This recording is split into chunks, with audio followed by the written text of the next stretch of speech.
So welcome to this part. This is sort of part 3 of learning how to meditate. One of the things that people will do, and I use myself, are some external things like bells, like tincture, like singing bowls. Some people like to have music playing on in the background, that will incorporate maybe singing bowl gongs or bells. And this can aid with helping you to focus and stay in a meditative state. It can also help with things like defining a time, because when you are in a meditative state, time very often doesn't have a place, because your mind isn't determined by time. And so when you think that you've actually only been meditating for 5 or 10 minutes, you then find out that you've been meditating for 30 minutes. So if that's important for you in whatever it is that you're doing, then maybe having a timed meditation, as it were, to help you determine a state, then do that by all means.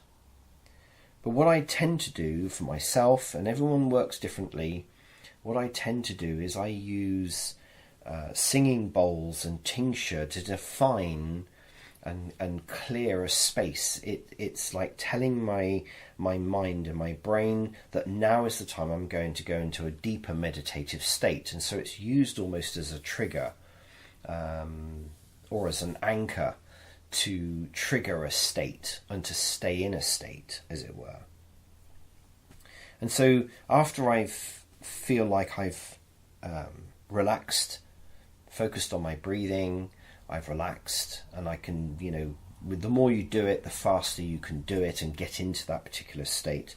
I will then ring tincture at the start of my, if you like, the sort of the second part or the third part of a meditation, to kind of clear the air and help that focus and enable that trigger.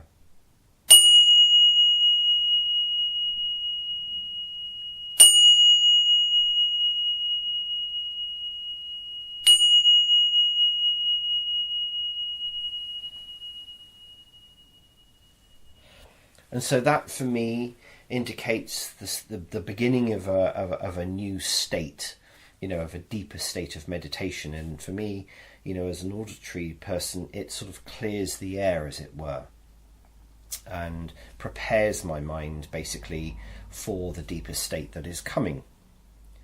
The other thing that I like to use are singing bowls. You can use crystal bowls. It doesn't really matter. You can use a bell.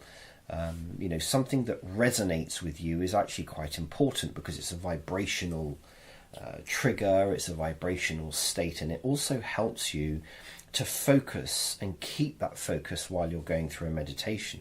Now, you may not need that through your meditative state. It all depends on where you feel comfortable, and it's not something that I use on every meditation. It all depends, and especially if you're a good use of a bell or a singing bowl is potentially at when you're going through phases of a path working or a guided meditation, for instance, to sort of help, especially if you're doing it as a group, to help people to know which stage you're going into. And so ringing a singing bowl is a good way of doing that.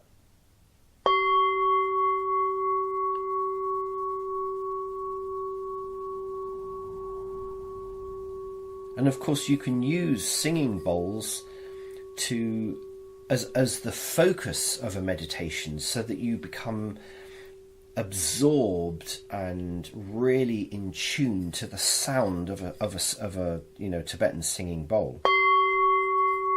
And you can listen to the waves, you listen to the tone, you listen to the vibration, you listen to the frequency, and that can be part of your meditation. And especially if you're using the meditation to, potentially align your chakras, or to fine tune and heal your chakras maybe, and just make sure that they're all or you're in alignment and in tune, or if you're using it to focus on a specific thing, like a particular thought, or a problem maybe that you're trying to resolve, you can actually use the bowl as a singing bowl and just focus in on that. So the action of your hand on the bowl and the tone and sound and frequency that the bowl is actually producing can be part of your meditation.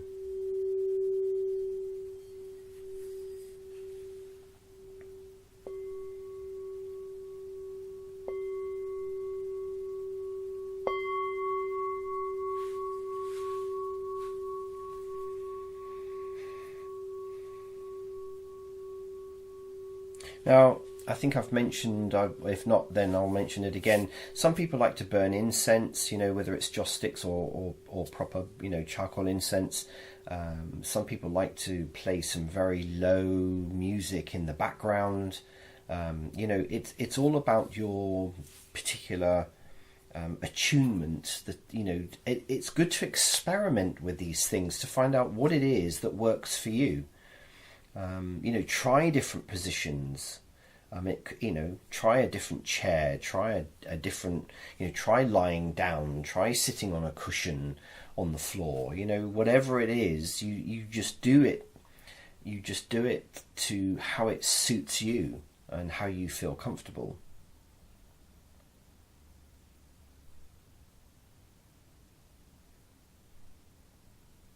And sometimes I feel it's quite good to have a trigger, as it were. Whether you use tincture or a bell in order to feel like you're clearing the space ready for your meditation. Whether you use a singing bowl or whether you use a particular type of piece of music or a certain incense, it's almost like a small ritual that you're going through that can help you to get into that meditative state quite quickly.